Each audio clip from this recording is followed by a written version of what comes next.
Kaya sabi ng ibang versions, a soft answer turns away wrath. Pag malambot ang iyong pananalita, hindi matigas, hindi masakit, nawawala ng lakas yung galit ng iyong kapwa. Sino ang kausap ng verse na ito? Yung bang galit o yung kinakagalit? Yung bang nagsasalita ng masakit o yung nasasaktan? The verse is addressed not to the angry person. Hindi sinabing, huwag kang magalit, huwag kang magsalita ng masama at masakit. Hindi siya ang kausap. The verse is addressed to the recipient of angry words. The recipient of angry behavior. Ang kinakausap dito ng verse ay yung taong may dumating sa'yo na nagagalit, nagsasalita ng masakit, malakas ang boses, agresibo, ikaw ang kausap ng verse. Sabi, huwag mong salubungin ang galit niya. Huwag mong patulan. Huwag mong gatungan. Yung apoy, lalo kung nilalagyan ng kahoy para mag-apoy, yung kahoy na inilalagay mo sa umaapoy na, yun ang tinatawag na gatong.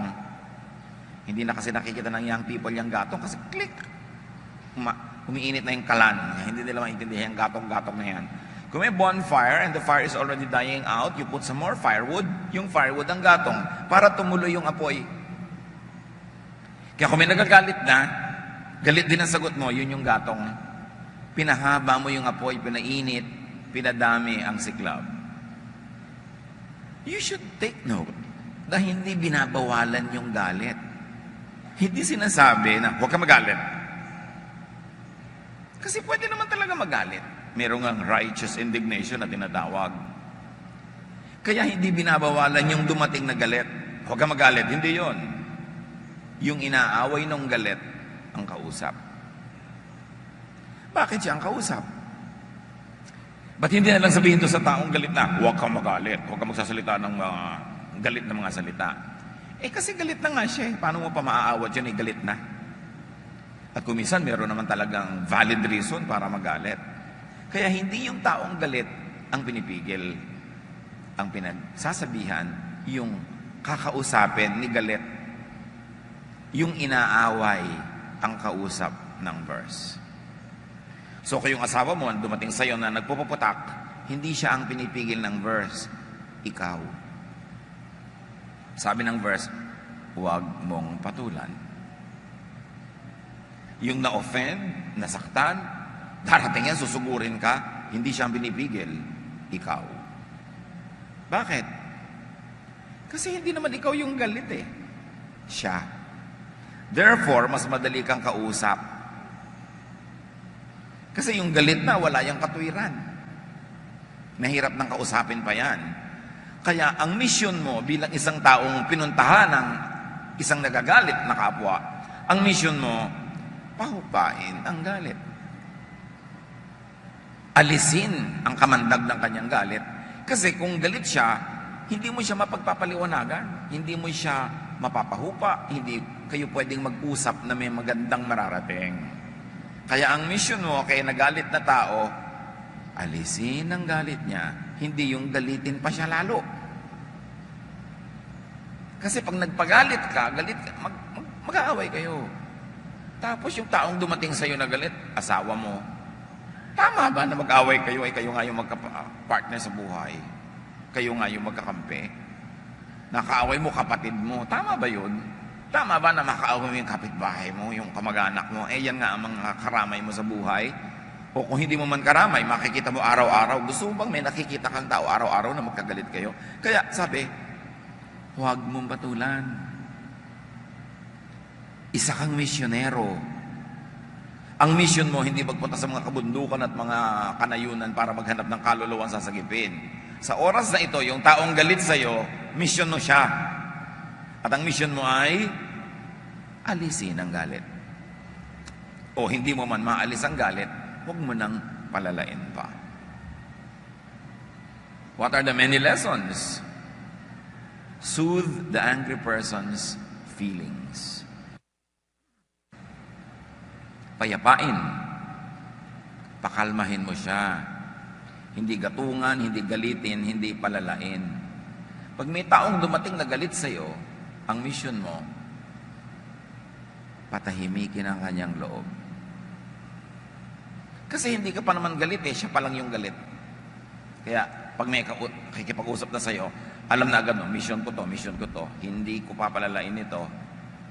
Parang yung mga taong nasa complaints desk, yung pinagrereklamuhan, nasa mga call center, sumatanggap ng mga reklamo, mga galit ng mga kliyente, trained sila, ang mission mo, alisin yung galit. Huwag mong patulan. Kaya lang kuminsan yung mga script na mga ganyan, lalong nakakagalit.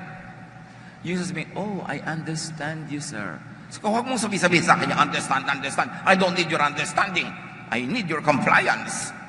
Yung very, very, condescending, na very patronizing, I understand, sir. Nakakapanting ng tenga yung I understand. Parang, wow, very understanding ka. Unreasonable ako, ganun. So, depende kasi kung ano yung bibitawan mong salita. Para yung galit, huwag nang lalo pang magalit. Nag-iingat ka. Kaya ang sabi ng Panginoong Jesus sa Matthew 5:39, if anyone slaps you on the right cheek, turn to them the other cheek also. Bago kayo magpabugbog, understand that this is an exaggeration. It is not meant to be literal. Na sinampal ka na sa kaliwa, sabi mo, ito pa kanan. Makakalit lalo. Para nang, ang bait-bait mo naman, nakaka-insulto ka na. Nagpapasampal ka pa ng kabila. Ibig sabihin lang nito, do not fight back. Kasi sinabi pa nga, kung gustong hingin niya yung jacket mo, o ibigay mo pa rin yung pangloob mong damit. Kung yun ay kaliligaya niya. Once more, hindi mo naman kailangan gawin yun literally. Ang ibig sabihin lang, be willing to step back. Be willing to give more space. Be willing to accommodate. Kasi galit siya eh. And remember this, anger is only for a moment.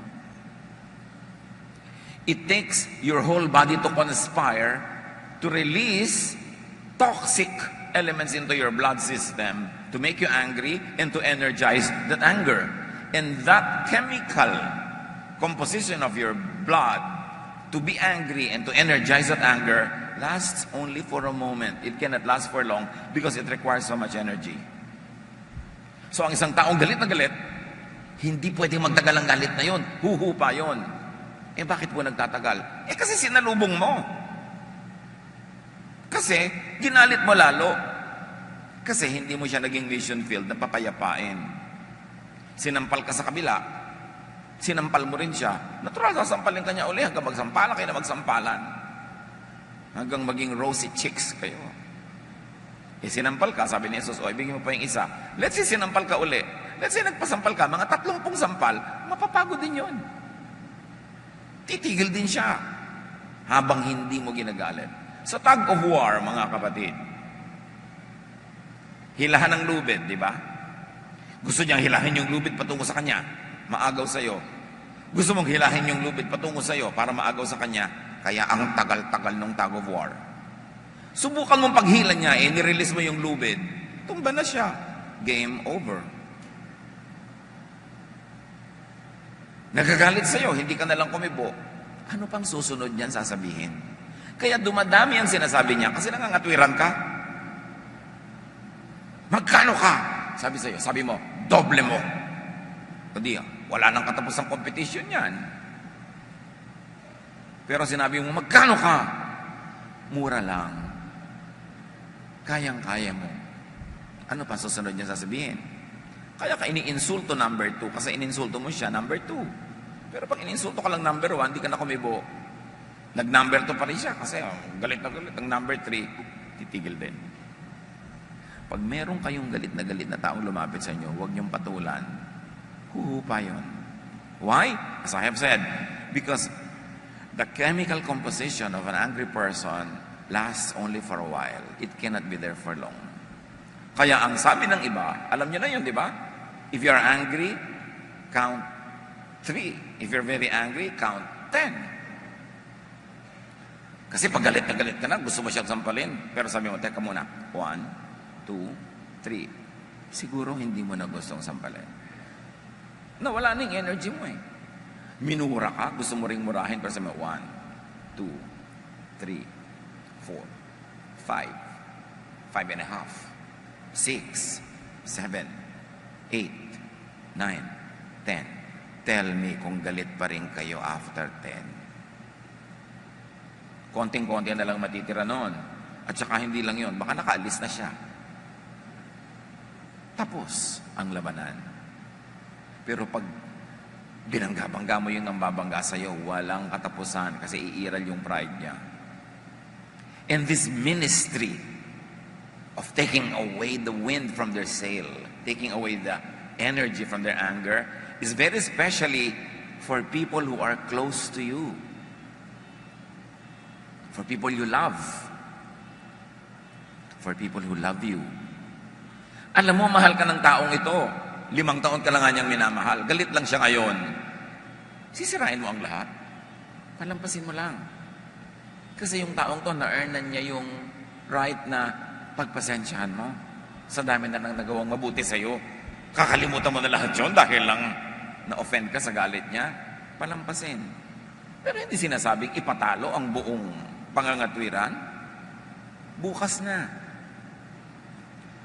Pag malamig ng ulo niya, tsaka mo i-present ang kaso mo. Ang iyong argumento, ang iyong pangangatwiran, ang iyong pagtatanggol sa sarili, na agad-agad niya sinalakay, you can delay that. You can do that, yes. Pero sabi sa Bible, for everything there is season and a time for every matter under heaven. And a time to discuss a problem or somebody's complaint or unhappiness is not when that person is at the height, peak, and climax of her anger. It should be for later. Mas effective yun. Mas tatalab. Ang dalawang taong nag-aaway, nagsisigawan, walang nakikinig, kundi kapitbahay. Si A nakikipagkagalit kay B, si B nakikipagkagalit kay A. Pag nagsasalita si A, hindi nakikinig si B. Pag nagsasalita si B, hindi nakikinig si A. Palakasan sila ng boses, pero wala namang nakikinig, so walang tinatablan. Ang nakikinig, mga chismosa. Alam na nila yung detalye ng pinag-uusapan nyo. Kaya lalong nagiging disadvantageous ang ganong klaseng pag-aaway. Proverbs 25, 21 to 22. If your enemy is hungry, give him food to eat. If he is thirsty, give him water to drink. In doing this, you will heap burning coals on his head, and the Lord will reward you. Yung burning coals na yun, mahabang kwento, ang ibig sabihin lang nun, maaalis mo yung galit niya. Nung araw kasi, wala namang lighter, walang posporo. So every house keeps the stove burning a little bit para pag kailangan nila ng apoy, meron sila agad na umaapoy, nakukuha na ng apoy. Ngayon, yung mga iba, nauubos talaga yung apoy nila, nauubos yung oil, nauubos yung gatong ng kanilang kalan, pupunta sila sa kapitbahay, hihingi sila ng konting baga, konting apoy na pwede nilang magamit pampasimula ng apoy sa bahay nila. And usually, inilalagay yun sa mga palayok, sunong-sunong ng mga nanghingi ng apoy, kaya yun yung you will heap burning coals on their heads. Hindi mo sila gagawing bibingka. Hindi ka maghihiganti na susunugin mo kanilang anit. Ibig sabihin lang, ibinigay mo ang gusto. Therefore, magiging tahimik ang inyong labanan. Ang pinag-uusapan dito, enemy ha. If your enemy is hungry, give him food to eat. If your enemy is angry, soothe his feeling. Paano pa ko yung tao pinag-uusapan ni asawa mo, nanay mo, kapatid mo? Di lalo na bigyan mo ng something to eat. Lalo na tanggalin mo yung galit for the sake of your relationship. Kung sa enemy nga, extreme na yon. Gagawa ka pa ng mabuti, doon pa ba naman sa taong sangkot sa buhay mo? Hindi ka gagawa ng mabuti. So ang misyon, tandaan nyo, alisin ang galit niya. Not by condescension, but by genuine kindness. Unawain mo agad. Ano kaya ang nangyari? Ba't siya galit? Nasaktan ba yung kanyang ego? Yung feelings niya? Meron bang mahalaga sa kanya na nasira, nawala? Dahil sa kapabayaan ko? May nagawa ba akong mali na nakadamage ng ginagawa niya sa buhay? Unawain niyo agad kung saan nanggagaling yung galit ng tao. At pahinain ang lakas ng galit niya. Hindi para kayo manalo, kundi para huwag nang lumala ang galit at ang mailigtas yung relasyon. 1 Corinthians 4:12. When we are cursed, we bless. That's the only way to stop the cursing. Change the cycle.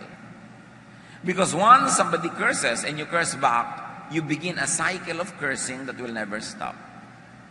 Once somebody is angry and you return that anger with another anger, you begin a cycle of anger. And then you get trapped in that cycle and you don't know how to get out of it.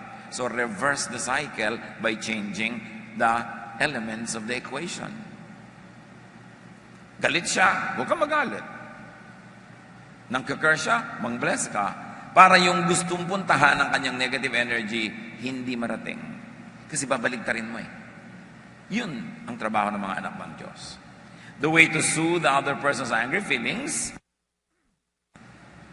is by responding with kind words or action. Galit na galit siya. Tapos bigla mong hinainan ng merienda o tubig o anuman, huwag ka lang masyadong malapit dahil baka ibuhos sa'yo yung kape. Pero naghain ka na ganon, ibig sabihin nun, peace. Peace, man. Yung ganon, yung huwag tayo mag-away. Ibig sabihin nun, ayoko mag-away tayo. Sige, may sinasabi ka, galit na galit ka, palabasin mo, sige. Sabi mo, hindi ko sasalubungin. Hindi kita pipigilin magsalita. Hindi ko tatalunin ang boses ko yung boses mo. Sige, magsalita ka, say everything. And then, pagtapos ka na, hindi pa rin ako kikibo, mapag-iisip-isip mo rin na wala ka sa lugar.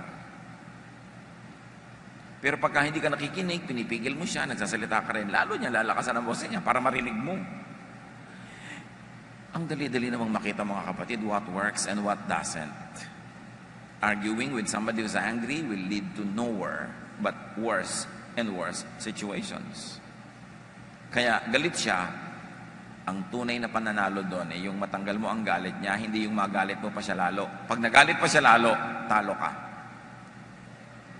Romans 12:21, do not be overcome by evil, but overcome evil with good. Huwag kang magpapatalo sa masama. Talunin mo yung masama. Hindi ng mas masama, kundi ng kabutihan. Laging nananalo ang kabutihan. Basta tama ang pag-apply mo. Because harsh words and actions stir up angry feelings. Yung galit na, pag sinabihan mo pa ng nakakagalit lalong salita, lalo siyang babangis. Kaya iba nasasaktan eh. Bihira naman yung sabi, yung pong asawa ko nang bubugbog. Bungangera ka ba, sister? Konti po. Kasi parang masyadong abnormal yung nakaupo ka lang, tahimik na tahimik, nangungukot ka ng butong pakwan, o nagaganchilyo ka, nagpe-painting ka, bigla siyang darating at paggugugulpihin ka. Usually, may sasabihin muna siya, magre-react ka, magbubunga nga ka, magre-react siya hanggang mamaya. Nawawalan na siya ng kontrol, kaya ka nabubugbog. Hindi lagi, At hindi ko sinisisi yung mga babae kung sila na ngayon binubugbog. Pero, 90% ang nabubugbog, bungangera. 90 lang, may 10. Alam ko lahat ng kababaihan dito nando sa 10. Yung napakayumin nyo, napakabini, napakahinhin, tapos bigla-bigla na lang kayong hinahampas ng kabayo ng plancha. Talagang abnormal yung mga lalaking yan, di ba? Wala naman kayong ginagawa, hindi naman kayo kumikibo. May mga ganun. Pero kadalasan, kaya na ganun, tumigil ka, hindi ako titigil. Tumigil ka, hindi ako titigil. Kaya talagang pasa-pasa. Pag sinabing tumigil ka, tama ka man o mali, tumigil ka. Bukas ka na rumesbak. Pag tahimik siya. Alam niyo si Abigail, yung asawa ni Nabal, si Nabal na pagka may ugaling, may asal, nung may ginawa siya na alam niyang ikakagalit ng asawa niya, hindi niya sinabi agad kasi lasing. Kinabukasan, nung wala na ang kalasingan, nakatulog na magdamag, nun niya sinabi kung ano yung gusto niya sabihin.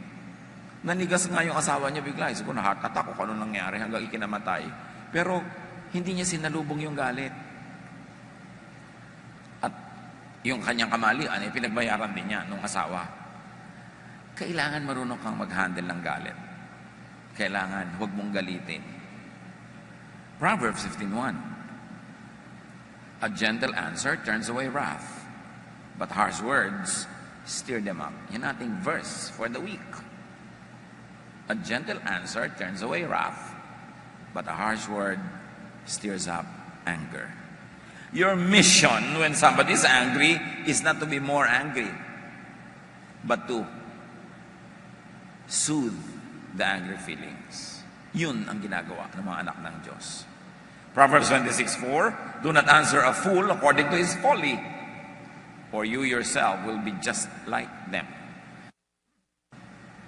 Huwag patulan ng mga hangal. Huwag patulan ng mga galit. Kasi mamaya, pareho na lang kayo. Ang problema sa tumatabla, you lose the upper hand. You lose the moral higher ground kasi tumabla ka. Therefore, you are now on the same level. That is what is wrong with getting even. You end up on the same level. Kaya nga even. Do not lose your moral higher ground so that you could always negotiate from a position of strength, of spiritual strength, not of physical. Harsh words and actions make things worse. Walang nasolve sa sigawan. Walang nasolve sa sakitan. Walang nasolve sa awayan, sa payabangan, sa pataasan. Wala. Pagka nagtanim ka ng masamang hangin, buhawi, bagyo ang aanihin mo. Hosea 8:7, they sow the wind and reap the whirlwind. Go for good. Go for better. Go for best. Dumating sa iyo yung tao galit. Ang tanong mo agad, how can I make this bad situation good? Or how can I make this very bad situation not only good, but better? And when it's already good, how can I make it best? Hindi baligtad na, this is a bad situation, I will make it worse. By showing my teeth, by fighting back, by making the person more and more angry. Ang situation dapat pagandahin, hindi papangitin. Kasi lahat nasasaktan, lahat nasusugatan, nagagalusan, lahat talo. Harsh words and actions are not the godly, correct, beneficial responses to other people's anger. Hindi yun ang tama.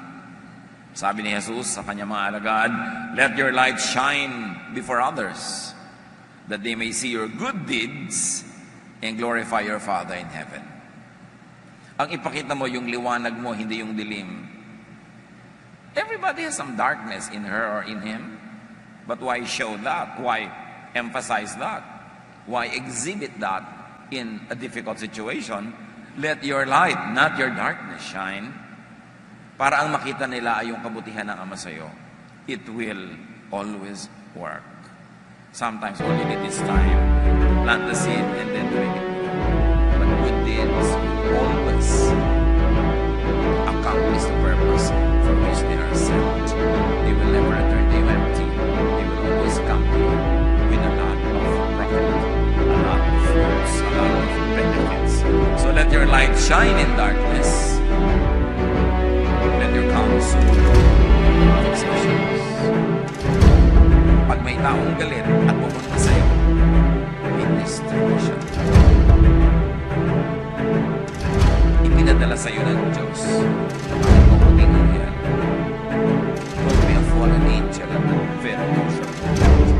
Be an angel of light, an angel of blessing. Hindi sa'yo dumating galit na galit sa asawa niya, galit na galit sa pamilya niya, bilisan o bawasan ng galit. Hindi yung nung makausap ka, tumubo talaga ang kanya mga sungay, lalong lumabas yung mga pangil niya dahil isa kang sulsol. Ginatungan mo pa yung galit. Pag ganon, hindi ka agent of blessing. Alam mo na yon, isa kang anghel na itim ang pakpak. Kung may ganon nga. Napakahalaga mga kapatid, bawat taong dalit na lumadapit sa inyo, mission field mo yon. Kayo mga nagchichismisan, galit na nga si A, kay B, ito namang si C, kakalitin palalo si A. Agent of hell yan. Mga kampon ng kadiliman. Yung dumating na nga sa iyo yung tao, galit na galit, mas ginalit mo pa? Anong gusto mo? Mawasak ang mundo, ang planeta, sumabog ang universe? Dapat meron kang ministry. Tandaan nyo yan, basta galit. Tapos sa inyo galit lalo, mas malaking mission field. Dahil hawak nyo sa inyong kamay ang susi ng pagkatanggal ng kanyang galit o paglala nito. People of God, behave correctly. Hindi tayo ipinapatalo, hindi tayo ipinapalugi ng Diyos. Tinuturuan tayo ng ganitong behavior kasi yun ang winning behavior. Yun ang winning way. Yun ang tunay na effective. Yun ang merong magandang tanim na magandang aanihin. Isipin nyo mga kapatid, itong nakaraang linggo, sino-sino ang mga dumating sa inyong galit? At ano naman ang ginawa nyo sa galit nila? Napahupa nyo ba? O napalala? Pinatulan nyo ba? Kaya hanggang ngayon, di kayo nag-uusap tuloy? Think. Be wise.